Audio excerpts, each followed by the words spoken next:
आज मैं आपको बताने वाला हूँ नाटो के बारे में। नाटो यानी कि इसमें यूक्रेन क्यों शामिल होना चाहता है और रूस उसे शामिल क्यों नहीं होने दे रहा है। रूस और यूक्रेन के मध्य चल रहे विवादों का कारण भी समझेंगे। उसके साथ साथ नाटो के बारे में पूरा डिटेल से जानने वाले हैं। आइए सबसे पहले मैं आपको बता दूं नाटो का फुल फॉर्म होता क्या है। नाटो का जो फुल फॉर्म है North Atlantic Treaty Organisation, NATO का फुल फॉर्म होता है नॉर्थ अटलांटिक ट्रीटी ऑर्गेनाइजेशन। यह नाटो का फुल फॉर्म होता है।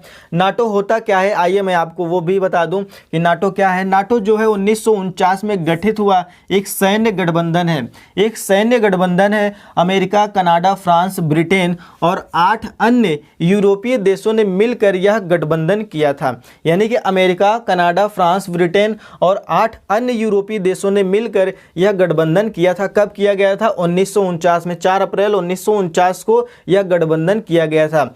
और इसका उद्देश्य क्या रहा? नाटो का मुख्य उद्देश्य क्या है? आइए उद्देश्य के बारे में बात कर लेते हैं। इस संगठन में सभी सदस्य देश एक दूसरे की सहायता करते हैं। एक दूसरे की सहायता करते हैं। यदि इस समूह में किसी भी देश पर हमला होता है तो सभी सदस्य देश उसकी सहायता करेंगे। फॉर एग्जाम्पल इस समय अगर मैं बात करूं वर्तमान में नाटो में कुल 30 सदस्य हैं। 30 सदस्य में एक फ्रांस भी है, जर्मनी भी है, इटली भी है। एग्जाम्पल में मान लेते हैं जर्मनी के ऊपर अटैक किया पाकिस्तान ने जर्मनी के ऊपर अटैक किया और जो है अब जर्मनी अकेला जो युद्ध लड़ेगा नहीं। जर्मनी के साथ जो नाटो में 30 सदस्य हैं वो भी जर्मनी के साथ युद्ध करेंगे पाकिस्तान के खिलाफ। इस तरह से 30 देश मिलकर जो है पाकिस्तान के खिलाफ युद्ध करेंगे और पाकिस्तान को उड़ा देंगे। इसीलिए जो है नाटो में यूक्रेन शामिल होना चाहता है ताकि अगर यूक्रेन के ऊपर कोई भी अदर कंट्री अगर उस पर हमला करता है तो सभी नाटो के सदस्य देश जो कि यूक्रेन के पक्ष में लड़ सकते हैं। आइए बात आगे करते हैं कि वर्तमान में 30 देश नाटो के सदस्य हैं। वर्तमान में मैंने आपको बताया वर्तमान में नाटो में कितने सदस्य हैं? टोटल 30 देश हैं वर्तमान में। ठीक है, यदि यूक्रेन नाटो में शामिल हो जाता है तो क्या होता है? यदि यूक्रेन नाटो में अगर शामिल हो जाता है तो यूक्रेन पर हमला होने पर अमेरिका समेत सभी सदस्य देश यूक्रेन की तरफ से जंग लड़ते।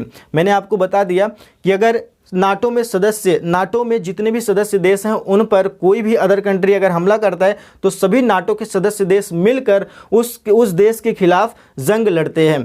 ठीक है, तो आगे मैं आपको बता दूं यदि यूक्रेन नाटो में शामिल हो जाता है तो रूस के लिए यह बहुत बड़ा खतरा हो जाता।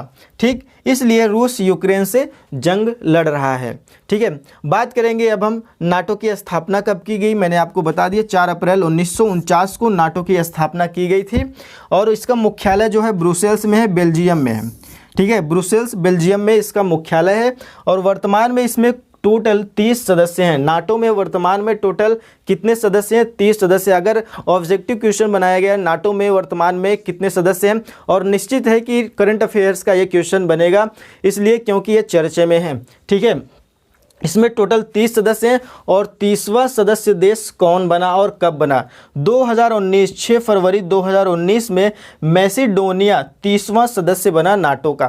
ठीक है, तो दोस्तों ये रहा नाटो के बारे में लगभग सारी चीज़ें मैंने आपको बता दी। अगर वीडियो आपको यूज़फुल लगा हो तो वीडियो को लाइक और चैनल को सब्सक्राइब करके जाएगा। Thank you.